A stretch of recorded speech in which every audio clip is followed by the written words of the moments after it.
everyone to episode 2 of the JW Roundtable Talk. My name is Kelvesh and I will be conducting this session here today. Alongside me, I have Mr. Choo Dee Wei of Choo Dee Wei, who is in his 16th year of practice. We have Wong of Wong, who is in her 14th year of practice. Mr. Marveyn Lingam, who is in Wong as well, 2nd year in practice. Sheldon, Russell, pupillage in Wong, pupillage years or no years of practice yet, and myself, Kelvesh, in my 5th year of practice. Alright, so why the years of practice are relevant is because today's topic is going to be on the evolution of the profession over the years and how things have changed since our respective starts of our careers. Okay, so with the legal profession, we all start our careers in pupillage. So let's start with that. I'll ask Mr. Dee Wei first. So how was your pupillage like 16 years ago? Cutting my mind back, 16 years ago, it was daunting, tiring, but necessary. I recall having to fill out forms, having to go to the old court, which was in Upton Summit, right? And then after which then filing, which will come back later, and then having my short call, or rather limited right of audience, and thereafter getting called to the bar. Okay, you mentioned Borang, you mentioned short call, you mentioned Sultan Abdul Samad building. Before we go to Borang, I want to ask you on this. At that time, was your short call strict 3 months after you started? Well, depending on when you file your Borang. Okay, so even back then it was... Correct, yeah. Okay. So back to the Borang topics. So we all start pupillage, we have to do our Borangs and all that. So how was it like for you guys? Because for us, I think me and Marveyn had a similar experience with our Borangs. We had samples from our colleagues in our wherever we chambered, and mine I had to type everything out myself, but we had a sample. So what were you guys, your time? Mine was, I don't know whether I was being lazy about it or whether I should have typed everything out, but I just filled it in the blanks. And then I had guidance from my seniors and friends. Okay. Jamie, I would assume it's similar. We were only 2 years apart, and pretty much the process of filing privilege papers are similar, except that I filed in Jalan Duta Court. At the time, the Kuala Lumpur Court complex had already in operation in 2008. So I think that's the difference. The other difference is that I have no time to feel daunted, feel scared or anything. So we were just very busy. 2008 was our new KL Court. RKKK. So I filed my papers in 2006. Correct. So that was still old. So the courts moved only in 2008. Okay. And what about Sheldon, for you, pupillage papers, how is it like now? Because as I said, I think me and Marveyn had a similar one. For me, it is, as you guys mentioned, there are guides, there are samples and all that, but personally for me, I did draft out my own pupillage forms, although we had guides and samples as well, filled it up, and then I think it's much easier now in the sense that everything is just done through e-filing. But I have just noticed that there has been a recent updates post June 2022 where you don't even need to draft anything. It's just a form that you find on EFS and you just fill it up and just file everything on EFS straight as it is now. But for me, it was still the drafting and getting it sealed and stuff like that. That, I think we were told it's an automatically generated thing right now. Yeah, it's a form on EFS, they just got to fill it up. I think something like our something like our standard setting for our SAPC. I think so. I haven't seen it, but I just heard about this yesterday. I think, and but you're not part of that group. Because I filed my papers in May this year, but this amendment just came in June this year. So whoever that is starting their pupillage post June 2022, then everything is just done on EFS. Wow, so easy. I know. We'll speak about it later. How the profession has become a lot more convenient and easy, and how it was a bit difficult. How it was comparatively more difficult for us. On that, what were you, Marveyn, in your pupillage years? Did you have to serve your papers? Because you were pupillage in 2019, 2020. Pandemic, yeah. So did you have to serve your papers to the 3 bodies, physically, email. So yeah, when I started my chambering in January 2020, that was literally when COVID decided to come to the country. So there was a lot of confusion at that time because they were giving like bits and parts of information on little different parts of your entire filing process. And then most of those things, I'm not sure if it's still applicable now or not, were just applicable for that period only. And then when things died down a little bit, it changed to what it is now. So like an example would be the service of the borans to the 3 bodies was done by email. So previously you had to go to Putrajaya, you had to go to the KL Bahasa Council. So So it's similar post-pandemic also. Like for me, we don't have to physically go and give it to the 3 bodies. You can serve it via email. It's sufficient service. So I think post-pandemic. So they may have adopted it fully. I think that was 2019 because when we had people in our firm in 2019, and then I told her, I was like, hey, you gotta go, make sure you go and serve it to AGC. And then I said, go to Putrajaya, have lunch and do these things and all that. Then she asked me, like, why you have to go to Putrajaya? Then I was like, oh, then I realized it was, it's now by email. Even my time, which is not so long ago, 2017, my pupillage, we had to go to Putrajaya, had to go to Malaysian Bar, and then you had to get that acknowledgement. Correct. And that the stress of getting the acknowledgement and all that was there. So your acknowledged is what then? Just acknowledge receipt through email. That's sufficient. But they reply back email saying like, we acknowledge your papers are in orders and stuff like that. That's it. So that is what you enclose into your affidavit later on. An email thread. Rather than a chop. I mean, it has made things a lot easier, I guess. I don't know. Sounds very much cost, I guess. But Jamie and Dewey had to serve it physically as well, right? Except for outside the outstation. Posting. Penampalan. That one is done by architects, isn't it? If memory serves me right, I think it was done by Ours, we needed to prepare hard copy, 32 hard copies. Yes. Right? 32 hard copies, and usually the trick is you go to KL Court, you go to the bookshop downstairs and just photo state it there and just bring it out.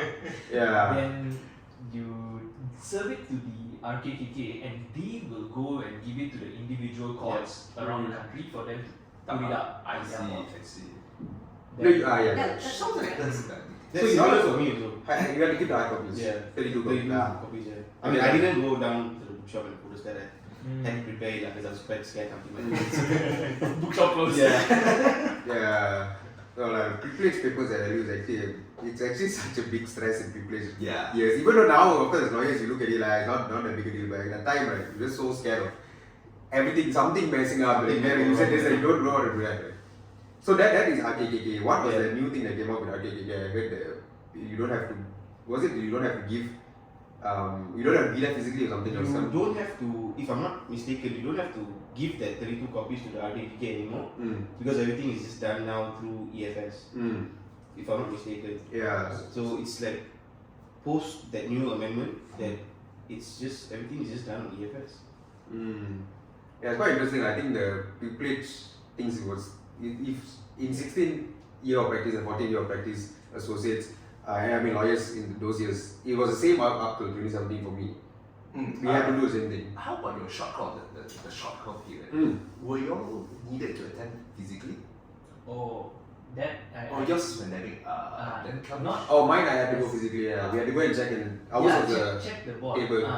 But now, what I hear is that it's automatic. Oh no, mine post-pandemic, so it's we don't have to attend any hearing or anything like that. You just see it on EFS. You just pop out and you will see whether you get your PSP or not.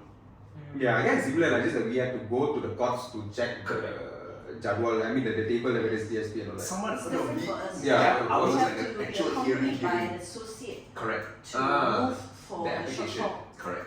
Oh, so the it move. was actually in the court. Yes, so it's like a borang tree, which is your summon nakama, which is going to be heard. Oh, correct. Actually, that's technically the correct way should or was lah. But ours, because I think maybe there's so many people now. True. In the morning, the judge just accepts OIP everyone and puts it up on the board. But it's, I mean they can, but there's a lot of people who actually there's certain papers not in order, so they don't get the PSP. So there will be a remark on the EFS that if you don't get PSP, then what is it, what papers are not in order, what you need to do, so on and so forth, and there's a time frame for it. And if you miss the time frame, then I think you gotta restart the whole process back again. So there is a time frame for when you gotta file in your, additional documents and stuff like that. Affidavit pembetulan. When we checked also, it's in a table form, and then at the rightmost column is if you have any problems. Then what your problems are there. But those days we have a few variations. One is you don't really get to get your short call exactly after the 3 months. Some even have to wait for 6 months to get their short call paper sealed and then approved and then obtain their OIT. So, yeah, well, supposedly short call is supposed to be 3 months. I mean, that's because we look at the orders. But I think now they can't fix the hearing, the physical hearing, time. Oh yeah, or the timely manner. The court has backlog of cases. Oh yeah, again I don't do this. Just recall that. So that's the pupillage. That's how it's changed over the years. What about the mine was also e-filing. Yeah, e-filing. We'll move on to the topic e-filing because pupillage forms are all e-filing. So mine was e-filing. My time 2017 till about 2018 was e-filing, but we had to go to courts to physically give the documents that we don't upload it on the FSN. But it's e-filed in the court system. But just that. How was it in both of your times? Before the e-filing. Yeah. How was it really? How was filing generally? You had to queue up at the counter, give the documents to the court. I think you have to pay somewhere else, and then give the receipt attached to the document, give to the counter. Counter takes it, and then counter processes it. That's true. I think we have service processors. Firm will assign the service processor. Sometimes the pupil has to do it. Of course. Even junior associate. Or when it's urgent, of course, we have to go to court ourselves to try and, first of all, be very, very friendly and nice with the court staff.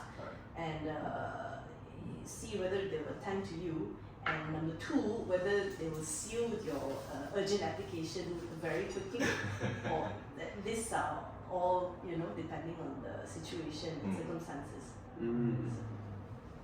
Yeah. How was the payment like at the time? Because there is a time where you have to go to one side, pay there, take the receipt and pay. Yeah, is that what you're referring to? Yes, correct.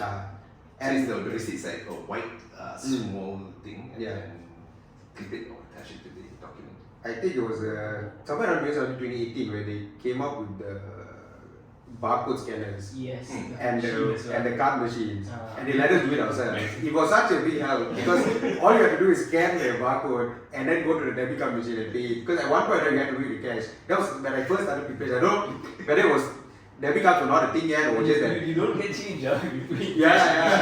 That's right. So that was like a big thing that we felt very cool like I think it's relatively much more convenient for, I would say, my time now, where everything is done on e-filing, where you just go and make your payment. Online banking. Yeah, the online banking system and all that stuff. It is a lot. And just now you mentioned that you have to go take a number. I vaguely remember this thing happening. I don't know whether this relates to court filing or something else, or other filing just in the court complex. They would run out of numbers. Then there was only a certain number of numbers you can take. So that's why sometimes you'll have a lot of our runners and our dispatch waiting from 7 o'clock in the morning to get the first stretch of because we used to have to go and rush to do these things, but I can't remember what it was for. This was, I think, when they first introduced e-filing, where you had to scan the documents and they had limited numbers. Correct, I recall that. Yeah, you're right. It's the scanning part that takes a bit of time. So preparation of documents from law firms, of course, everything gets done. Of course, unlike the last time where you physically filed it, you just place it with the court, make the correct payment, get the receipt back. In this transitional period, I think it's a bit tough for everyone, including the court staff, because they're trying to get used to this scanning thing, and then you have to purchase a CD, if I'm not mistaken, to have it burned into the CD, to have the documents scanned and burned into the CD, and then file it with the court system.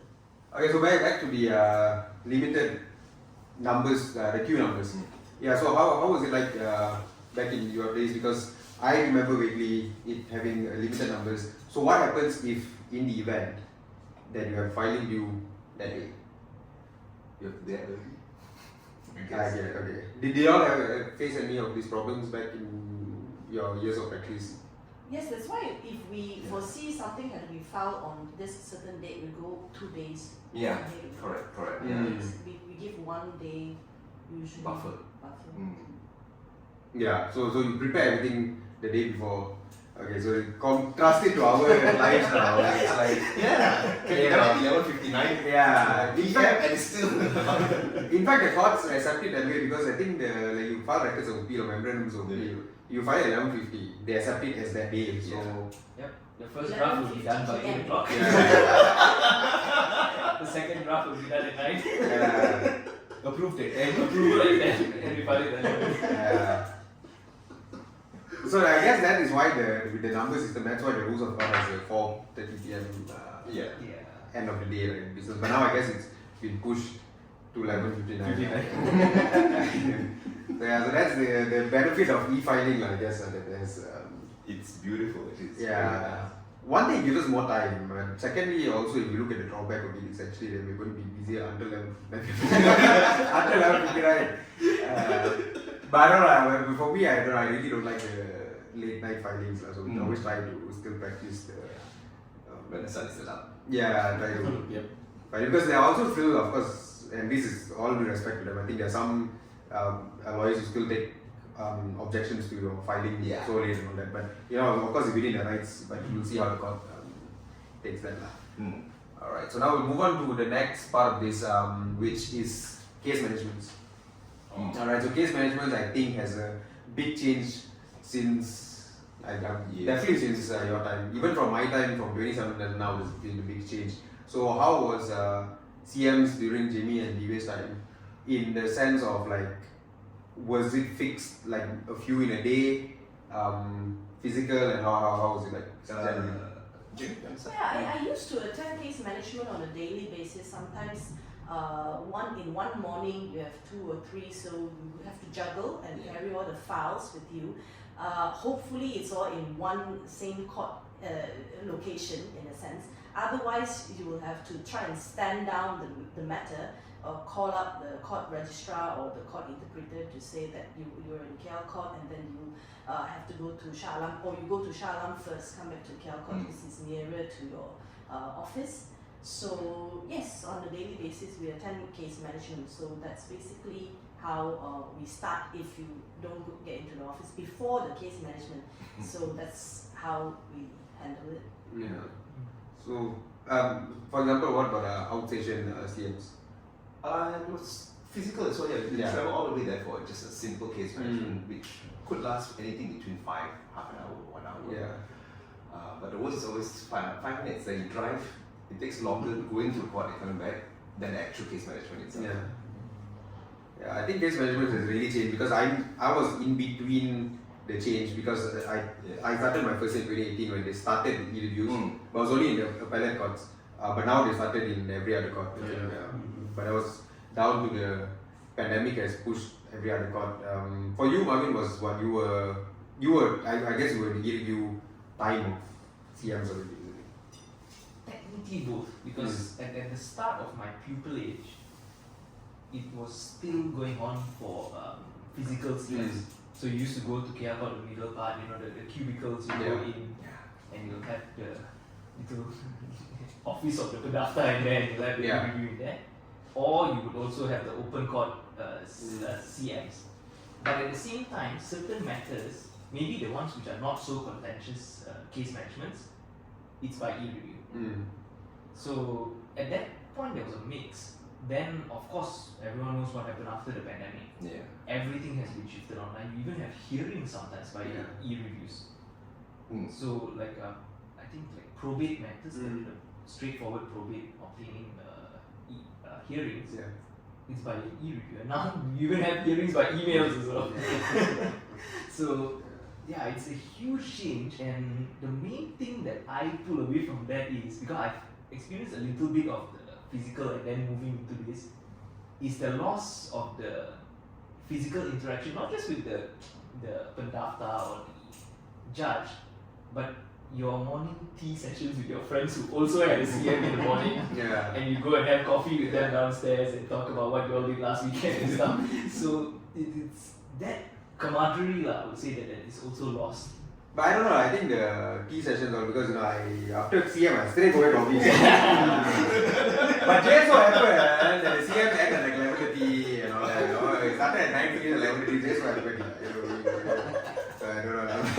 No, but you're right, it's moved a lot. There's even now CM by email, which has made things a lot more convenient, I would say. But I think 2018 is when they started the appellate court e-review CMs. Because I just realized the other day I was doing the CM and it was just to, of course the courts have to do it just to check whether submissions are in order and all that. There was a time when we had to go to Palace of Justice and wait outside for about 2 hours just to update the court on this. Yes. Of course we did it at the time because it was the only way to do it. Yes. I think it saved a lot of time now. Yep, a lot of time. Yeah. Traveling, waking up early.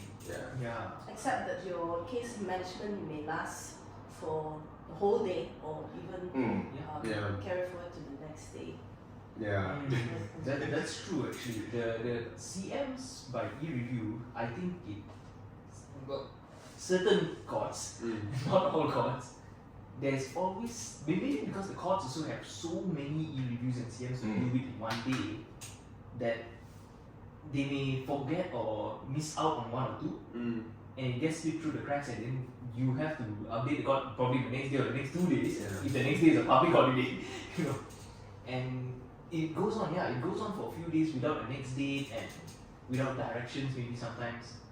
I would think actually also, of course it's more convenient for lawyers, but I think it may be a bit difficult for court staff because sometimes parties, maybe we have a hearing sometimes, so we log into the reviews a bit late. So if parties are not all there, the courts can't give the direction. So when it's in physical court, they only call the case if parties are all there. So then get it done. But so sometimes I may log in at 9 o'clock, my opponent may log in at 9:30, but then we lose our turutan in the system. So sometimes for the court staff also, I think it's a bit difficult for them because if parties log in late, they can't give the direction, then it goes down and they have to keep calling us or just give directions without parties. But there's also the instance there where one party or sometimes both parties log in at 12:01. Because once you enter the next day, it's already unlocked. Your case management is unlocked by the system. And they start their case management at that time. And wake up in the next morning at 9 a.m. with another reply from the other side already. But to contrast like time-wise and everything, right, I think it takes away the so-called privilege of being able to have the court experience, like going to justice or even the High Court for that matter. You don't have that, for me in that sense, like since majority of my CMs are just done on e-review or even by Zoom and stuff like that, you don't have that everyday going to court kind of thing, but whenever you get that opportunity, you just want to have a physical CM or hearing for that matter. It's a lot more, right?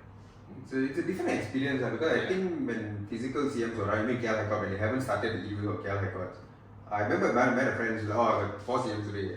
How do you do this? No, I go here, I check in, let's say I'm here, I go to another one, finish that one, come back. So it's the hustle and bustle that you don't have now, but so things have become a bit more convenient, but you also miss out on these things. I don't know if I miss that hustle and bustle of like stressing and running around, but you think about it, it's a bit nostalgic now to think about it. I think it's still ongoing for criminal practitioners. Yeah, they're still running courts physically until today.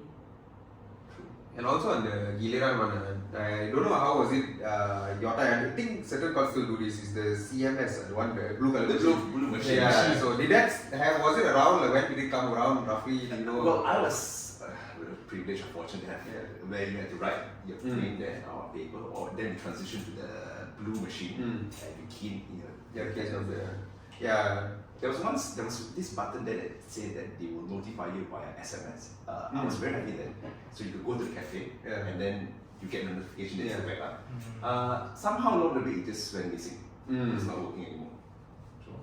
Yeah, you have to queue up first, and hopefully the person in front of you knows how to operate it Oh, or yeah. key in the correct information.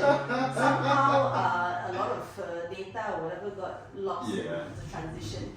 And then I remember one the court staff was very, very senior. He had to come out and shout the names of the firm who's representing Yes, the yes, cases. yes, He will yes. first read out the case number because the registrar was calling, but then somehow the machine, or rather the machine is not calling. Yeah. So the lawyers will be sitting This in the middle part of the court. This is we're talking about Kuala Lumpur High Court. So everybody will be just sitting there, some doing work, in fact, or reading and all that. So yeah, I mean. I've always wondered what is that, like in the third floor, fourth floor of the KL High Court, what is that open area in the middle there, in the middle of the left and right wing. Yeah. Because for me, I've never used that area Yeah. until like how you guys mentioned that that's actually the place where you go All for the your days. CMs and Correct. stuff like that. That's the area where I think there's been a lot of my time left unused somewhere. Because the problem is you go to this CMS, the blue machine, if you key in at the CMs are at 9, right? You have to key in at 8 o'clock Yeah. for you to finish your CM at 9:30. Correct. If you checking at 8:45, your CM going to call at 11. And provided your opponent is there. Yeah, that's right. Your opponent is not there, then that's it. Yeah, because that's where all the court registrars are seated, in the middle, inside. So you enter this hall of their partitions. Small cubicles. Cubicles, and then you conduct the case management there. Of course, over time, I think most of us have learned a few tricks to like be a bit friendly to the registrar. It's not now, but super key is not very fast. They give you and you off. But of course, some registrars are very strict. They're like, no, wait your turn. Yeah, so that was the CMs. But these were actually quite recent. I think 2020, 2021 was still going on. I think Ipoh Court still had it last year when I went. The blue machine and all that. So I think it's still I there. think it is still going on actually, Yeah. because I still see some people there at Yeah. 9 a.m. in the morning sitting down and waiting. No, it's true. I think I had a bankruptcy matter this year. Yeah, it's still ongoing. But not for all matters. I think there was a time when almost every matter was Yeah. to that system. Correct. Now it's different. Now it's EW and You don't hear that WA voice. Yeah. Even that voice system, even federal court and court of appeal, so they still have it. It's a digital court. You'll be sitting outside. But correct, but the court of appeal one actually, even though of course it's a long drive for us from KL to go for 5 minutes in, but they're actually quite enjoyable to go because you'll meet a lot of your friends there. I think the court of appeal one is the one I like because you can go and have breakfast with them nearby, which I never did, of course. Went back office. But they also sent into court to learn advocacy. Oh, definitely. Yeah. That's why I couldn't be. I missed all the breakfast. I see. But what I recall is as your career progresses, right, it's like when you're a junior, say pupillage or first year, maybe you're sent to lower courts and all that. And when you attend at the Palace Court of Justice in a Court of Appeal and Federal Court, then your peers or some of your juniors go, wow, you're attending court review matters now and all that. So it's you then in a way you feel that okay, I've progressed, I've gained enough experience to handle high court matter or appellate court matter. Yeah, I think that's always going to be the aim anyway for any junior lawyers who's always to get one step higher to handle. And then now Court of Appeal, Court of Appeal and Federal Court is the one who started it, the hearings via Zoom. Yeah, and how do we feel about that? Do we like? Okay, we'll just go through it. So we started with the during the pandemic when they had what was it, the stay application or something? It was live broadcasted for the First ever. Yeah, that was when it started, and then from then on they started doing Zoom hearings, and then Zoom trials. How is it comparatively from Jamie and Dee Wei, who were in an era of purely physical hearings? How is it like to be in a Zoom era of hearings? Well, if it's in Court of Appeal and Federal Court, there was a lot of exercise because you had to carry boxes and boxes of documents. Yeah. And then go through that whole scanning The airport, and then roll it in. Then, of course, you had to be there way before 9 o'clock and then arrange all the record of appeals, records for appeal. It's definitely better now. Less trees are killed and you don't have to lug all of these documents. Records. Sorry, less trees are killed and less documents. Why is because they have reduced the number of copies that need to be made. Oh yes. At the time, it was 7 copies to federal court. At least 7 copies. Depending on the number of parties involved in the appeal. Yeah. So imagine your records at about consecutively 10 volumes. Yeah. You actually had 70 volumes to carry all the way to the Palace of Justice, put it on a nice roller. And there was no lift then, you park somewhere further away, you plug it up. Yeah. And it rains, you walk through the rain. I know, right? I think the biggest one was the rain, because I didn't know what to do. All the cars were either like, you park your car, unload it, make your friend and bro, this watch this from I do run, come back. I think we all had to go through that at one point in time, except of course Sheldon, like, because you new people, of course it's a different era, like, so this I'd say was accelerated by the pandemic. Yes. They had to go into this e-filing and what they call it, e-appellate, yeah. So what is Jimmy? What do you think about the current Zoom hearings? Do you like that? First, I mean, it's a change, right? So you have to get used to it. I think, first of all, the biggest benefit is that you save a lot of time traveling, gathering documents.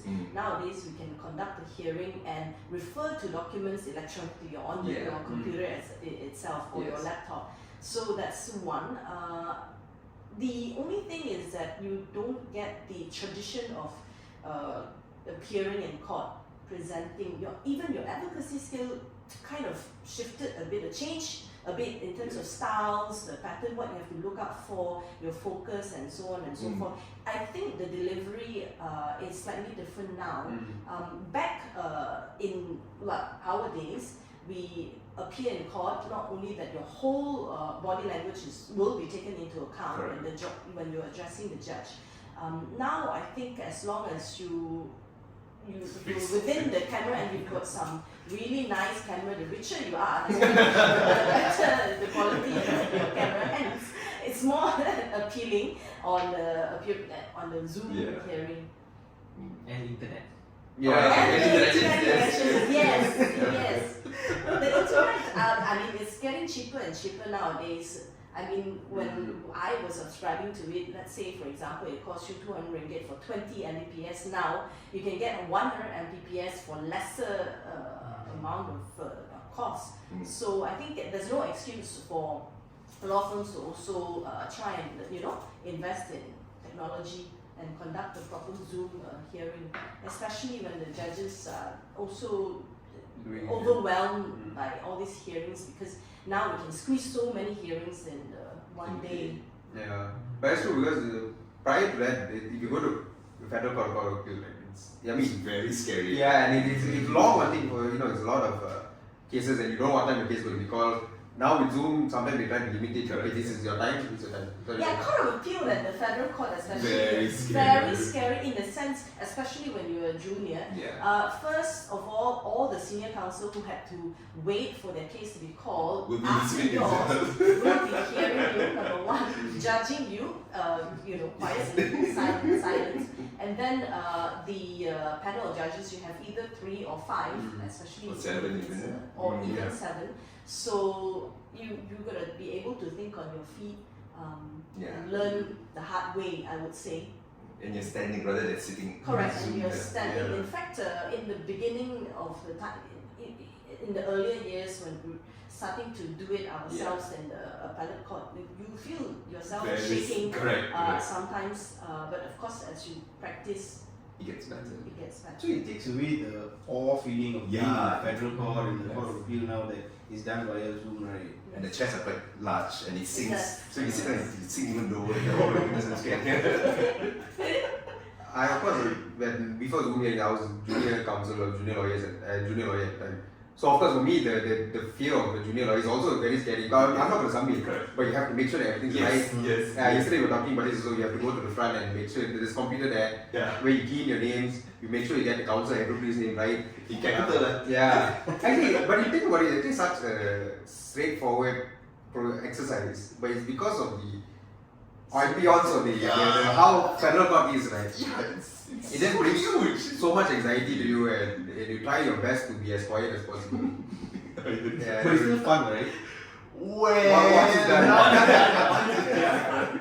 until one morning you had to about 10 boxes or even 20 and you forgot your rope. Oh, yeah, that's awesome. But to forget your rope is fine because there will be so many friends or counsel in court to help you. Okay, loan you. loan you first and all that. If you forget to change your shoes, yeah. And we see this happening. Not to say that it is okay. It's just that it happens. Because of the nerves, I think. Yeah, I used to go like for any. I'm quite anxious at times, so I go like really early. Yep. And but it's always because you just anticipate something going wrong. Yeah. I think the worst for me or the stress is always not something went wrong. Just suddenly your senior counsel comes in like, I need this new case on this, and you have to rush to the federal court library and you pay I think per page to print and all this kind of For things. the library. Yeah. It's if I'm not wrong, $1. Something like that. Per page. Yeah, per page. Yeah. I don't know. You know, like, I don't think because now it's fully Zoom hearings. Did you ever get a federal court physical? But again, during my chambering time, so I was in the gallery lah. Of course, for yeah. appellate matters. But I can see the difference. Yeah. It's so big, and like you said, like the aura of the place, and all the senior counsels there, and they are waiting to hear you to judge what your arguments are. So you just hope that yours gets called last. Everyone else finishes. But on the flip side, sometimes you get really good feedback, right? After the court is called the session, and then they say, very good point you have there. I give you a bit of a pointer. Go and look into this case. Oh, thank you very much. Yeah. So I think it depends on the type of senior counsel. Yeah.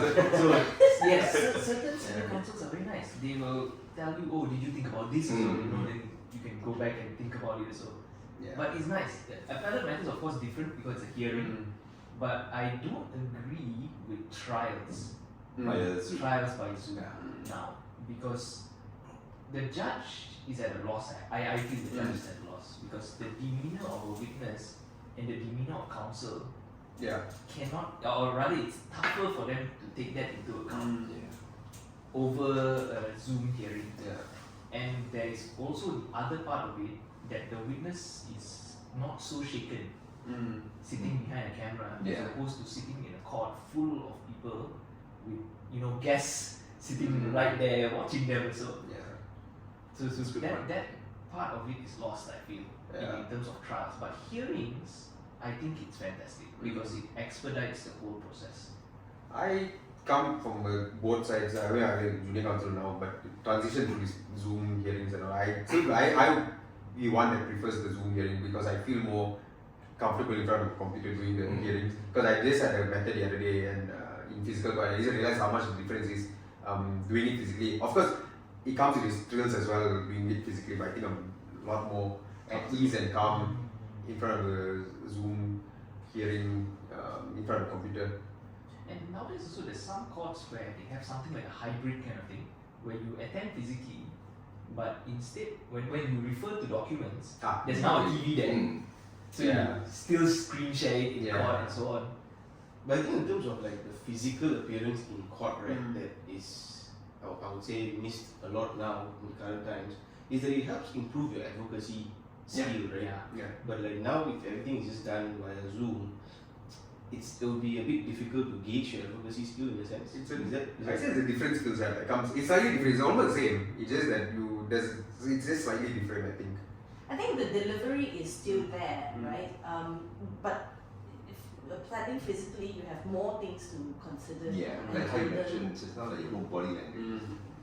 And then they play don't a role, like your body language and your posture or whatever. Is that a major role in terms of your advocacy skill set when you're presenting? It's part and parcel of the whole thing, your presentation skill, right? Your presentation and confidence, will be taken into account as compared to sitting. Like Marveyn said, he raised a very good point earlier in terms of trial and witnesses' testimony, right? The witnesses tend to behave differently, as we can see as compared to those days when we were conducting the trial in physical presence or physical appearance.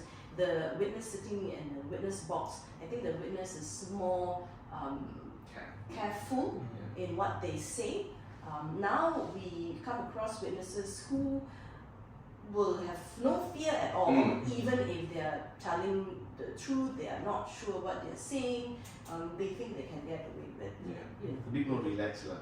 They're not very relaxed. physically present in the occasion Yeah. because they don't see it around them. Correct. They're in their bedroom or Yeah, in yeah. And- a conference room, you know. And in the physical court, you have bailiffs Yeah. sitting at the side. If you know you're being cited for contempt, then you Or the judge is You're okay, arrested. okay. Well, we must give a lot of credit to the judiciary for being able to handle this transition, because for us lawyers as well, it was a bit of a tough thing. Even not even through just the e-appellate system where everything was screen shared. Even that was a bit of a change, and a lot of lawyers were finding it difficult. But the fact that the judges are doing it and they've stuck to it for 2 years already now, I think it's a Yeah, you're right, because in a hearing where you're submitting and then you need to screen share at the Yeah. same time. Yeah. If one person is doing both, yeah. It's difficult. you can either lose your chain of thought Yep. Yeah. or forget your entire argument Mm. in one go. You know? Yeah. So now it maybe has split to a double task kind of thing. Yeah. But when you look at it physically also, the second chair usually is the one who will flip the documents And and then show present it to the person. Yeah. So technically it's still the same, but the screen sharing is a little bit more daunting in the sense you can scroll Yeah. very fast. What picture? Somewhere here. Yeah, but we always talk about this fact that Zoom hearings come about Zoom trials. The one thing that we lose out also, as you was mentioning senior counsel, Jamie mentioned senior counsel, we don't get to see senior counsel submit as much as we used to. That time, of course, as in the privilege years, internships and all that, we like to go to federal court to see Dato Sri Gopal Sriram submitting, Dato Mali Vidya submitting, just to have a look and see how they do it. And now, And then from the because you need the Zoom link firstly. Secondly, it's not a public Zoom link, Correct. it's only for parties. So you need to ask for permission for us to watch and these things. So that is something that I think is a disadvantage to not only junior lawyers, but every lawyer, because we're always trying to learn right now. So I think that's one thing. very true. And also, of course, I don't know if Jimmy and Dee Wei know, but I don't. Marvin probably know the Kel High Court waffles. We now don't have that anymore because we can't. Waffles? You never had waffles. Oh, okay. So the Kel High Court cafeteria has these really famous waffles. That all of us were like. There's an era of time. Yeah. So there's a scrambled egg stall, Western breakfast. Beside it is waffle. So everyone that goes to Kel High Court, at least my batch lah, maybe plus minus 3 years. Is that was like the most favorite thing. Like we go to court means we go there have breakfast and then all the waffles inside. I still do see a auntie selling waffles. There is that, so it was May really not be popular at the one same. point. It may not be the same auntie who's selling the same waffles. I don't know, but it used to be really popular at one time. 2017 and like 2019, that was like the place to be for breakfast. Of course, again, I only go. I don't. I just go to court. I don't go to the office. I don't. Not as glorious. Yeah, so those are the big changes that happened in the profession over the last few years. I don't know. I think It accelerated. I mean, Yeah. thanks or no thanks to the pandemic. yeah, I think it moved things very fast. Of course, it looks like it is very good move changes, but I think it's when the pandemic came that it really accelerated everything. Even though we were moving, progressing with the technology, with e-reviews and all that, but the moment the pandemic came, it really moved. So, what are our probably final thoughts at best now on the changes that has happened? Anything? Okay, I'll ask a question to Jamie and Dee Wei first. What is the one thing that you miss in the profession that is not around anymore? The physical interaction, Mm. the catching up with friends, Yeah. making new friends, Mm. and of course having that interaction with your court staff. Jamie, what about you? For me, is the being able to then we were able to observe proceedings physically and observe senior counsel conducting their hearing or submitting, and especially conducting the cross-examination is really first-hand knowledge. You just sit at the gallery, even if it's not your matter. You just take down the notes so that you bring it back and then you apply it when it's your turn. Is there anything, Marvin, from your start of your privilege until now that's not around anymore, or something that you, or perhaps I'll ask this to Sheldon and Marvin, something that you wish is still around that you could have experienced? I echo both of what you said. The first thing is that the interactions to make friends and talk to your current friends as well before or after proceeding. Yeah. You can even see your friends submit as well. Yeah. That's even better. Yeah. When you can make fun of you. Yeah. But yeah, it's like interactions like that I did experience it for a very short time, but then after that I realized like it's something you want to do more often. Yeah. And also at the same time as a young lawyer, I feel like maybe it's myself, I don't know, or other people also see it, that when you watch someone do the exact thing that you also should build towards doing, like cross-examination or re-examination, so watching someone do it also teaches you how to do it also. Yeah.